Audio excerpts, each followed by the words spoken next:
اعوذ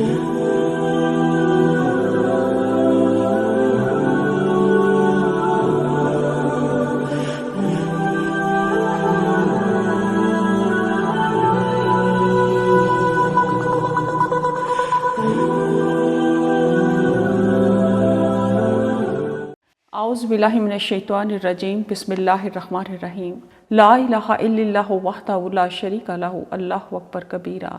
والحمد للہ کثیرہ، سبحان اللہ رب العالمین، لا حول ولا قوۃ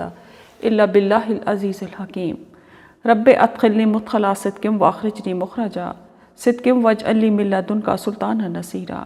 رب اشرح لی صدری ویسر لی امری واحلل عقدۃ من لسانی یفقہوا قولی۔ یا ربی لک الحمد کما ینبغی لجلال وجہک وعظیم سلطانک۔ یا ایھا الذین آمنوا ان تنصروا اللہ ینصرکم ویثبت اقدامکم۔ رب اشرح لی صدری ویسر لی امری واحلل عقدۃ من لسانی یفقہوا قولی۔ بہت سی دعاؤں کے ساتھ ربینہ اکمل بنت بلقیس غفار اپنے تمام حاضرین و سامعین کی خدمت اقدس میں السلام علیکم ورحمۃ اللہ وبرکاتہ عرض کرتی ہے۔ اللہم صلی علی محمد و ازواجہ و ذریاتہ کما صلیت علی آل ابراہیم و بارک علی محمد و ازواجہ و ذریاتہ کما بارکت علی آل ابراہیم انک حمید مجید۔ بسم اللہ الرحمن الرحیم۔ سورۃ بقرہ آیت نمبر 109 سے لے کے 112۔ ود کثیر من اہل الکتاب لو یردونکم من بعد ایمانکم کفارا حسدا من عند انفسہم من بعد ما تبین لہم الحق فاعفوا واصفحوا حتی یأتی اللہ بأمرہ ان اللہ علی کل شیء قدیر واقیموا الصلاۃ وآتوا الزکاۃ وما تقدموا لانفسکم من خیر تجدوہ عند اللہ ان اللہ بما تعملون بصیر۔ وقالوا لن يدخل الجنۃ الا من کان ھودا او نصارا تلک امانیہم قل ہاتوا برہانکم ان کنتم صادقین بلی من اسلم وجہہ للہ وہو محسن فلہ اجرہ عند ربہ ولا خوف علیہم ولا ھم یحزنون۔ ترجمہ: اہل کتاب میں سے بہت سے یہ چاہتے ہیں کاش کہ وہ تمہارے ایمان لانے کے بعد تمہیں پھیر کر کافر بنا دیں، اپنے دلوں میں حسد کرتے ہوئے، اس کے بعد کہ ان کے سامنے حق واضح ہو چکا۔ بس تم معاف کر دو اور جانے دو جہاں تک کہ اللہ اپنا حکم لے آئے، بے شک اللہ ہر چیز پر خوب قادر ہے۔ اور تم نماز قائم کرو اور زکوٰۃ دو، اور تم اپنے لیے جو بھی بھلائی آگے بھیجو گے اسے اللہ کے ہاں پاؤ گے، بے شک تم جو عمل کرتے ہو اللہ اسے خوب دیکھنے والا ہے۔ اور انہوں نے کہا جنت میں صرف وہی جائے گا جو یہودی یا نصرانی ہوگا۔ یہ ان کی باطل آرزوئیں ہیں۔ اے نبی کہہ دیجئے تم اپنی دلیل لاؤ اگر تم سچے ہو۔ کیوں نہیں، بلکہ جس نے اپنا چہرہ اللہ کے لیے جھکا دیا اس حال میں کہ وہ نیکی کرنے والا ہے تو اس کے لیے اس کا اجر اس کے رب کے پاس ہے، اور انہیں کوئی خوف نہیں ہوگا اور نہ وہ غمگین ہوں گے۔ اب ہم تفسیر کی طرف آئیں گے۔ آیت نمبر 109 میں یہ فرمایا گیا ہے کہ اہل کتاب یہود و نصارہ قرآن مجید کی حقانیت اور نبی کریم صلی اللہ علیہ وآلہ وسلم کی صداقت سے اچھی طرح واقف تھے۔ اس کے باوجود نہ صرف یہ کہ وہ ایمان نہیں لائے بلکہ الٹا ایمان لانے والوں کو اسلام سے برگشتہ کرنے کی کوششیں کرنے لگے۔ کبھی قرآن مجید اور دین اسلام کے متعلق شکوک و شبہات پیدا کرتے اور کبھی نسخ وغیرہ جیسے قرآنی احکام پر اعتراضات کر کے مسلمانوں کو دین اسلام سے متنفر کرنے کی مذموم سعی کرتے۔ وہ ایسا کسی دینی جذبے کی وجہ سے نہیں کرتے تھے بلکہ اپنے دلوں میں چھپے حسد اور کینے کی وجہ سے کرتے تھے۔ وہ چاہتے تھے کہ ایمان کی جو لازوال دولت مسلمانوں کو عطا کی گئی ہے کسی طرح یہ ان سے چھن جائے اور وہ دوبارہ کافر ہو جائیں۔ اہل کتاب کا یہ طرز عمل جسے نبی کریم صلی اللہ علیہ وآلہ وسلم کے دور میں تھا، آج بھی ہم دیکھتے ہیں کہ اسی طرح ہی ہے۔ یہ لوگ اپنی ریشہ دوانیوں اور کینہ پروریوں سے ایک لمحے کے لیے بھی نہیں چونکتے۔ عیسائیوں اور یہودیوں کی طرف سے اسلام کے عقائد کے خلاف سیاسی، معاشرتی اور تاریخی سطح پر جو زبردست پروپیگنڈا جاری رہتا ہے وہ سب اسی حقیقت کے مظاہر ہیں۔ ان ساری کو سرگرمیوں اور کوششوں کا مقصد یہی ہے کہ مسلمان اگر مسیحیت و یہودیت کو قبول نہ بھی کریں تب بھی کم سے کم اپنے دین کی طرف سے تو ضرور بدگمان اور برگشتہ ہو جائیں۔ اہل کتاب کی ان مکاریوں پر مسلمانوں کا اشتعال میں آنا طبعی امر تھا، لیکن ان کو ہدایت ہو رہی تھی کہ سر دست اب وہ درگزر سے کام لیتے رہیں، ان کے ہوچے ہتھ کنڈوں اور حسد و بغض کی وجہ سے بے قابو نہ ہوا کریں، انتقامی اور تعزیری کاروائیاں فوراً شروع نہ کر دیا کریں، بلکہ اللہ تعالیٰ کے حکم کا انتظار کیا کریں۔ اللہ تعالیٰ نے مسلمانوں کو یہود کی تکلیفوں پر صبر کرنے کا حکم دیا ہے، اور ساتھ ہی ان کو یہ تلقین بھی کی ہے کہ جب تک جہاد کے احکام نہیں آ جاتے عام اسلامی احکام کی پابندی میں غفلت اور سستی کا مظاہرہ نہ کریں، نماز اور زکوٰۃ کی ادائیگی کو یقینی بنائیں، کیونکہ یہ مالی اور بدنی عبادتیں تو ہر حال اور ہر صورت میں واجب العمل ہیں، بلکہ اسلام کی بنیاد جن 5 ستونوں پر قائم ہے ان میں سے 2 اہم ستون تو یہی ہیں۔ نبی کریم صلی اللہ علیہ وآلہ وسلم کا ارشاد ہے کہ اسلام کی بنیاد 5 چیزوں پر ہے، اس بات کی گواہی دینا کہ اللہ کے سوا کوئی معبود نہیں، اور یہ کہ محمد صلی اللہ علیہ وآلہ وسلم اللہ کے رسول ہیں، نماز قائم کرنا، زکوٰۃ ادا کرنا، حج کرنا اور رمضان کے روزے رکھنا۔ نماز اور زکوٰۃ جیسی بنیادی عبادتوں کے علاوہ جو نیکی اور بھلائی تم آگے بھیجو گے اسے اللہ تعالیٰ کے ہاں جمع شدہ پاؤ گے۔ یہ ناممکن ہے کہ تمہارا کوئی عمل ضائع ہو جائے، کیونکہ اللہ تعالیٰ تمہارے اعمال کو بخوبی جاننے والا ہے۔ اس عمل کی کمیت، کیفیت اور تمہارا اخلاص، شوق اور نیت سب اس کی نظروں کے سامنے ہے۔ اللہ تعالیٰ نے اپنا حکم آنے تک مسلمانوں کو یہود کے خلاف کارروائی سے روک دیا اور ان کی تکلیفوں پر صبر و تحمل کا مظاہرہ کرنے اور اب وہ درگزر سے کام لینے کا حکم دیا۔ پھر کچھ ہی مدت بعد اللہ تعالیٰ کا حکم آ پہنچا اور مسلمانوں کو کافروں اور منافقوں سے جہاد کی اجازت دے دی گئی۔ اس سے مسلمانوں کے حوصلے بلند ہو گئے اور انہوں نے کافروں کو ان کی زبان میں جواب دینا شروع کر دیا۔ یہود کے 3 قبائل مدینہ منورہ میں آباد تھے، یہ تینوں مکاریوں میں اپنی مثال آپ تھے۔ چنانچہ 2 ہجری کی آخر میں بنو قینقاع مدینہ سے نکال دیے گئے،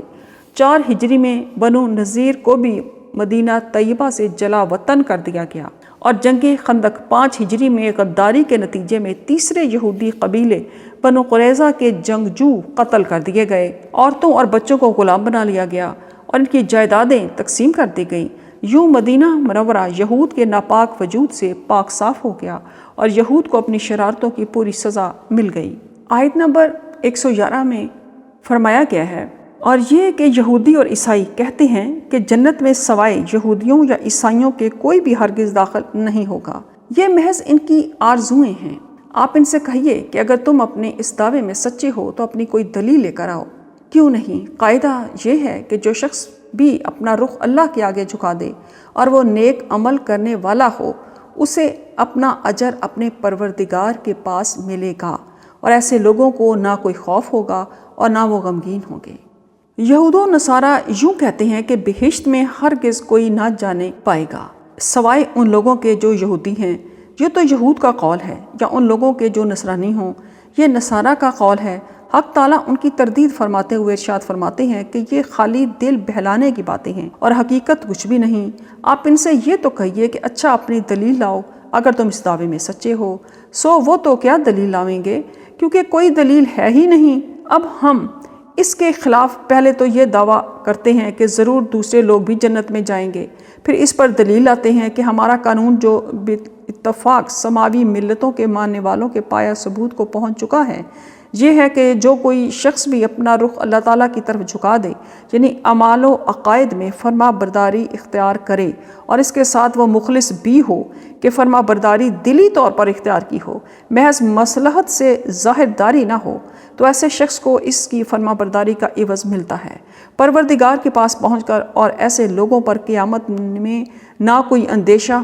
ہوگا اور نہ ایسے لوگ اس روز مغموم یا دکھی ہوں گے، کیونکہ فرشتے ان کو بشارتیں سنا کر بے فکر کر دیں گے۔ تو حاصل استدلال کا یہ ہوتا ہے کہ جب یہ قانون مسلم ہے کہ اب صرف یہ دیکھ لو کہ یہ بات کس پر صادق آتی ہے، سو ظاہر ہے کہ کسی حکم سابق کے منسوخ ہو جانے کے بعد اس پر عمل کرنے والا کسی بھی طور پر فرما بردار نہیں کہلا سکتا۔ لہٰذا یہود و نصارہ فرما بردار نہ ہوئے، بلکہ حکم ثانی پر عمل کرنا فرما برداری سمجھی جائے گی، اور یہ شان مسلمانوں کی ہے کہ نبوت و شریعت محمدیہ کو قبول کر لیا، چنانچہ یہی جنت میں داخل ہونے والے شمار ہوئے، اور مخلصین کی قید سے منافقین نکل گئے، کیونکہ وہ بھی شرعاً کفار ہی میں داخل اور مستحق جہنم ہیں۔ اور ایک بار کچھ ایسا ہوا کہ کچھ یہودی اور کچھ نصرانی جمع ہو کر مذہبی مباحثہ کرنے لگے، تو یہود کو اپنے عقیدہ کے موافق نصارہ کے دین کو باطل بتاتے اور حضرت عیسیٰ علیہ السلام کی نبوت اور انجیل کے کتاب اللہ ہونے کا انکار کرتے تھے، مگر نصارہ بھی ضد و تعصب میں آ کر دین یہود کو بے اصل و باطل کہنے لگے اور حضرت موسیٰ علیہ السلام کی رسالت اور توریت کے کتاب اللہ ہونے کا انکار کرنے لگے۔ اللہ تعالیٰ اس قصہ کو نقل فرما کر بطور تردید فرماتے ہیں کہ یہود کہنے لگے کہ نصارہ کا مذہب کسی بنیاد پر قائم نہیں، یعنی سرے سے غلط ہے، اور اسی طرح نصارہ کہنے لگے کہ یہود کا مذہب کسی بنیاد پر قائم نہیں، یعنی سرے سے ہی غلط ہے۔ حالانکہ یہ سب فریقین کے لوگ آسمانی کتابیں بھی پڑھتے اور پڑھاتے ہیں، یعنی یہودی توریت کو اور عیسائی انجیل کو پڑھتے اور دیکھتے ہیں، اور دونوں کتابوں میں دونوں رسولوں اور دونوں کتابوں کی تصدیق موجود ہے، جو کہ دونوں مذہبوں کی اصل بنیاد ہے۔ گو منسوخ ہو جانے کی بنا پر قابل عمل نہ ہو، یہ اور بات ہے، اور اہل کتاب تو ایسے دعوے کرتے ہی تھے، ان کی دیکھا دیکھی مشرکین کو بھی جوش آ گیا، اور اس طرح سے یہ لوگ بھی جو کہ محض بے علم ہیں انہی اہل کتاب کا سا قول دہرانے لگے کہ ان یہود و نصارہ سب کا دین بے بنیاد ہے، حق پرست تو بس ہم ہی ہیں۔ سو یہاں سب اپنی اپنی ہانک لیں، اللہ تعالیٰ ان سب کے درمیان عملی فیصلہ کر دیں گے قیامت کے دن ان تمام مقدمات میں جن میں وہ باہم اختلاف کر رہے تھے، اور وہ عملی فیصلہ یہ ہوگا کہ اہل حق کو جنت میں اور اہل باطل کو جہنم میں پھینک دیا جائے گا۔ عملی فیصلہ کی قید اس لیے لگائی کہ قولی اور برہانی فیصلہ تو عقلی اور نقلی دلائل کا ذریعہ دنیا میں بھی ہو چکا ہے۔ یہود و نصارہ دونوں کے اختلافات جو باہمی تھے ان کو رد کرتے ہوئے دین کی اصل حقیقت کو فراموش کر دیا گیا، اور ان میں سے ہر ایک اپنی ہی قوم کے جنتی اور مقبول ہونے اور اپنے سوا تمام اقوام عالم کے دوزخی اور گمراہ ہونے کا سوچنے لگا۔ وہ یہ سمجھتے تھے، یہودی یہ سمجھتے تھے کہ ہم اللہ تعالیٰ کے چہیتے اور محبوب ہیں، اور حضرت عزیر علیہ السلام اللہ تعالیٰ کے بیٹے ہیں، نعوذ باللہ، اور انجیل والے یہ سمجھتے تھے کہ حضرت عیسیٰ علیہ السلام اللہ تعالیٰ کے بیٹے ہیں، لہٰذا انہوں نے اپنا خون دے کر ہم سب کو گناہوں سے آزاد کرا لیا ہے، اور لہٰذا جنت صرف ہماری ہے، یہودیوں کی نہیں ہے، اور باقی رہے مشرکین اور مسلمان، ان کے لیے تو وہ سوچتے یہی تھے کہ یہ سب کے سب صرف جہنم کا ایندھن بننے کے لیے پیدا کیے گئے ہیں۔ تو یہاں پہ اللہ تعالیٰ نے بڑے کھل کر بتایا ہے کہ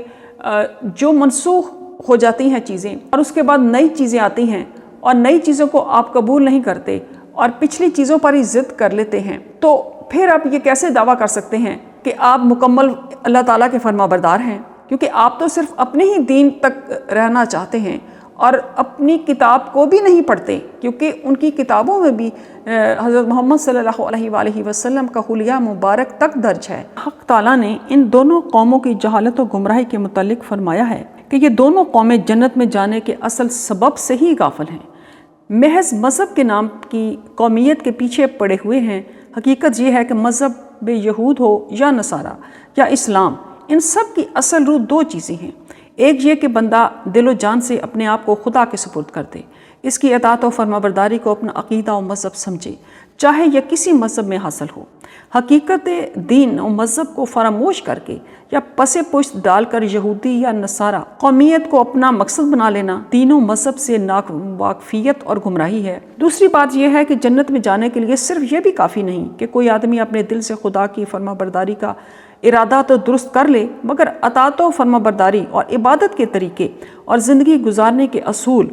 ذہن و خیال کے مطابق خود اپنی نفسانی خواہشات کے مطابق اور اپنے مفادات کو سامنے رکھتے ہوئے گھڑ لے، بلکہ یہ ضروری ہے کہ عبادت و اطاعت اور تمام زندگی گزارنے کے طریقے بھی وہی اختیار کرے جو خدا تعالیٰ نے اپنے رسول کے ذریعے بتائے اور متعین کیے ہوں۔ پھر اصول ایمان تو ہر رسول اور ہر شریعت کے زمانے میں مشترک کو یکساں رہے، البتہ عمل صالحہ و مقبول کی شکلیں کچھ عدلتی بدلتی رہی ہیں۔ تورات کے زمانے میں عمل صالحہ وہ سمجھا گیا جو حضرت موسیٰ علیہ السلام اور توریت کی تعلیم کے مطابق تھا۔ انجیل کے دور میں عمل صالحہ یقیناً وہی عمل تھا جو حضرت عیسیٰ علیہ السلام اور انجیل کی تعلیم کے مطابقت رکھتا تھا، اور اب قرآن کے زمانے میں وہی عمل صالحہ کہے جانے کا مستحق ہوگا جو نبی آخر الزمان صلی اللہ علیہ وآلہ وسلم کے فرمان اور ان کی لائی ہوئی کتاب قرآن مجید کی ہدایت کے مطابق ہوگا۔ قرآن کریم میں اس اختلاف اور اس فیصلے کا ذکر مسلمانوں کو سنانے اور مطمئنہ کرنے کے لیے ہے کہ کہیں وہ بھی اس قسم کی غلط فہمی میں مبتلا نہ ہو جائیں کہ ہم تو جدی پشتی مسلمان ہیں، مسلمانوں کے گھر میں پیدا ہوئے ہیں، ہر دفتر اور ہر رجسٹر میں ہمارا نام مسلمان کے خانے میں درج ہے، اور ہم زبان سے بھی اپنے آپ کو مسلمان ہی کہتے ہیں، اس لیے جنت کا جو وعدہ ہے وہ صرف اسی کے ہم مستحق جو نبی کریم صلی اللہ علیہ وآلہ وسلم کے ذریعے مسلمانوں سے کیے گئے۔ اس فیصلے سے ان پر واضح ہو جانا چاہیے کہ کوئی شخص نام محض دعوے سے حقیقی مسلمان بنتا ہے، نہ کہیں مسلمان نام درج کرانے یا مسلمان کی صلب سے یا ان کے شہر میں پیدائش ہونے کی وجہ سے، بلکہ مسلمان ہونے کے لیے اول اسلام ضروری ہے، اور اسلام کے معنی ہی اپنے آپ کو سپرد کرنے اور سونپ دینے کے ہیں۔ دوسرے احسان عمل یعنی سنت کے مطابق عمل کو درست کرنا۔ لیکن قرآن کریم کی اس تنبیہ کے باوجود بہت سے مسلمان اسی یہودی اور نصرانی غلطی کا شکار ہو گئے کہ خدا و رسول اور آخرت و قیامت سے بالکل غافل رہ کر اپنا نسلی مسلمان ہونے کے لیے کافی سمجھنے لگے، اور قرآن و حدیث میں جو وعدے فلاح دنیا و آخرت کے مسلمانوں سے کیے گئے ہیں اپنے آپ کو ان کا مستحق سمجھ کر ان کے پورے ہونے کا انتظار کرنے لگے، اور جب وہ پورے ہوتے نظر نہیں آتے تو قرآن و حدیث کے وعدوں میں شک کرنے لگتے ہیں۔ اس کو نہیں دیکھتے کہ قرآن نے محض نسلی مسلمانوں سے کوئی وعدہ نہیں کیا جب تک وہ اپنے تمام ارادوں کو اللہ تعالیٰ اور اس کے رسول اللہ صلی اللہ علیہ وآلہ وسلم کے تابع نہ کر دیں اور ان کے بتلائے ہوئے طریقوں پر عمل صالحہ کے پابند نہ ہو۔ یہی خلاصہ ہے، اور اس کے بارے میں سورہ عصر پارہ نمبر 30 میں فرما بھی دیا گیا ہے، بسم اللہ الرحمن الرحیم، والعصر ان الانسان لفی خسر الا الذین آمنوا وعملوا الصالحات وتواصوا بالحق وتواصوا بالصبر۔ زمانے کی قسم، بے شک انسان خسارے میں ہے سوائے ان لوگوں کے جو ایمان لائے اور انہوں نے نیک عمل کیے اور ایک دوسرے کو حق کی تلقین کی اور ایک دوسرے کو صبر کی تلقین کی۔ اسی بات کو واضح کرنے کے لیے اللہ تعالیٰ سورۃ آل عمران پارہ نمبر 4 آیت نمبر 104 میں فرماتا ہے، ترجمہ ہے، اور تم میں سے ایک جماعت ایسی ہونی چاہیے جو خیر کی طرف بلائے اور نیک کاموں کا حکم دے اور برے کاموں سے روکے، اور وہی لوگ فلاح پانے والے ہیں۔ اس لیے اہل کتاب کی بد عقیدگی اور بد عملی بیان کر کے مسلمانوں کو تنبیہ کی گئی ہے کہ کہیں وہ بھی اس قسم کی غلط فہمی میں مبتلا نہ ہو جائیں کہ ہم تو جدی پشتی مسلمان ہیں، تو اس لیے جنت پہ تو ہمارا حق ہے۔ تو یہ بات جو ہے یہ مسلمانوں کو بے عملی کی طرف لے کر جاتی ہے جو کہ ان کے لیے نقصان دہ ہے۔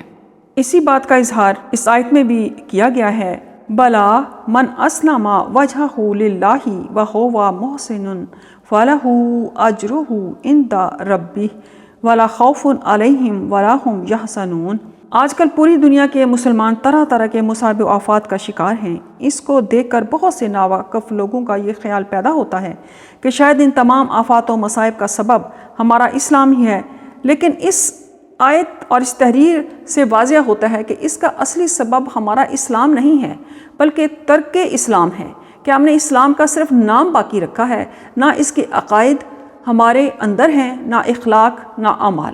پھر ہمیں کیا حق ہے کہ اسلام اور مسلم کے لیے کیے ہوئے وعدوں اور انعاموں کا ہم انتظار کریں؟ مسلمان جب تک ایمان و اسلام کا نام لیتا ہے اور اللہ کی عظمت و محبت کا دم بھرتا ہے، وہ دوستوں کی فہرست میں داخل ہوتا ہے، کیونکہ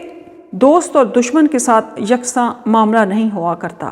دوست کو قدم قدم اور بات بات پر ٹوکا جاتا ہے، اولاد اور شاگرد کو ذرا ذرا سی بات پر سزا دی جاتی ہے، لیکن دشمن کے ساتھ یہ سلوک نہیں ہوتا، اس کو ڈھیل اس کو ڈھیل دی جاتی ہے، مہلت دی جاتی ہے، چھوڑ دیا جاتا ہے اور وقت آنے پر فوراً پکڑ لیا جاتا ہے۔ مسلمان کو فوری سزا ترک اسلام کی وجہ سے اس دنیا میں ہی مل جاتی ہے، اس لیے کہ وہ دوستوں میں شامل ہے۔ اس کے برے اعمال کی سزا عموماً دنیا ہی میں دے کر اسے پاک کر دیا جاتا ہے تاکہ آخرت کا بار ہلکا ہو جائے، برخلاف کافر کے کہ اس پر باغیوں اور دشمنوں کا قانون جاری ہے۔ دنیا کی ہلکی ہلکی سزاؤں سے ان کا بار عذاب ہلکا نہیں کیا جا سکتا، ان کو ایک لخت عذاب میں پکڑا جائے گا۔ رسول کریم صلی اللہ علیہ وآلہ وسلم کے اس ارشاد گرامی کا یہی مطلب ہے کہ دنیا مومن کے لیے قید خانہ اور کافر کے لیے جنت ہے۔ دوسری اہم بات مسلمانوں کے تنزل اور پریشانی اور کفار کی ترقی اور آرام کی یہ ہے کہ اللہ تعالیٰ نے ہر عمل کا جداگانہ خاصہ رکھا ہے۔ ایک عمل کرنے سے دوسرے عمل کے خواص حاصل نہیں ہو سکتے۔ مثلا تجارت کا خاصہ ہے مال میں زیادتی، دوا کا خاصہ ہے بدن کی صحت۔ اب اگر کوئی شخص تجارت میں تو دن رات لگا رہے، بیماری اور اس کے علاج کی طرف توجہ ہی نہ دے تو محض تجارت کے سبب وہ بیماری سے نجات نہیں پا سکتا۔ اسی طرح دوا دارو کا استعمال کر کے تجارت کا خاصہ یعنی مال کی زیادتی حاصل نہیں کر سکتا۔ کفار کی دنیاوی ترقی اور مال و دولت کی فراوانی ان کے کفر کا نتیجہ نہیں ہے، جیسے مسلمان کا افلاس پریشانی اسلام کا نتیجہ نہیں ہے، بلکہ کفار نے جب آخرت کی فکر چھوڑ دی اور پوری طرح دنیا کے مال و دولت اور عیش و آرام کی فکر میں لگ گئے، تجارت، صنعت، زراعت، حکومت و سیاست کے مفید راستوں کو اختیار کیا، مضر طریقوں سے بچے تو دنیا میں ترقی حاصل کر لی۔ اگر وہ بھی ہماری طرح صرف اپنے اپنے مذہب کا نام لے کر بیٹھ جاتے اور اس کے مطابق عمل نہ کرتے اور دنیاوی ترقی کے لیے اس کے اصول کے مطابق جد و جہد نہ کرتے تو ان کا کفر ان کو مال و دولت یا حکومت کا مالک نہ بنا دیتا۔ پھر ہم یہ کیسے سمجھ لیں کہ ہمارا اسلام اور وہ بھی صرف نام کا ہماری ساری فتوحات کے دروازے کھول دے گا؟ اسلام و ایمان اگر بالکل صحیح اصول پر بھی ہو تو اس کا اصلی خاصہ اور نتیجہ نجات آخرت اور جنت کی دائمی راحت ہے۔ دنیا میں مال و دولت کی فراوانی یا عیش و آرام کی وسعت اس کے نتیجے میں حاصل کرنا ضروری نہیں جب تک کہ اس کے لیے مناسب جد و جہد نہ کی جائے۔ اور یہ بات تجربہ سے ثابت ہے کہ جہاں کہیں اور جب کوئی مسلمان تجارت و صنعت، حکومت و سیاست کے اصول صحیحہ کو سیکھ کر ان پر عمل پیرا ہو جاتا ہے تو وہ بھی ان دنیاوی ثمرات و نتائج سے محروم نہیں رہتا جو کسی کافر کو حاصل ہو رہے ہیں۔ تو خلاصہ یہ ہے کہ ہمیں دنیا اور آخرت دونوں کی فکر کرنی چاہیے۔ دنیا اور آخرت کی فکر کرنے کے لیے ہمیں بنیاد قرآن پاک کی تعلیمات اور سنت رسول صلی اللہ علیہ وآلہ وسلم کو رکھنا چاہیے، اور اپنی زندگی کے ہر شعبے میں ہمیں انہی دو باتوں کو مد نظر رکھنا چاہیے تاکہ ہماری دنیا بھی سمجھ جائے اور آخرت بھی سمجھ جائے۔ صدق اللہ العظیم، صدق اللہ العظیم۔ اللہم صلی علی محمد وعلی آل محمد کما صلیت علی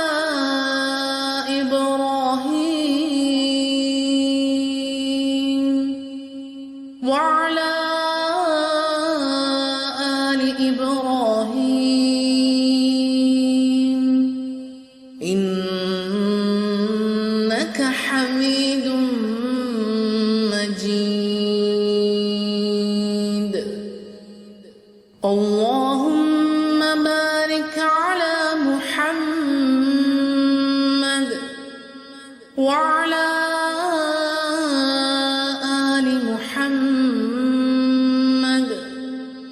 كما باركت على إبراهيم وعلى آل إبراهيم إنك حميد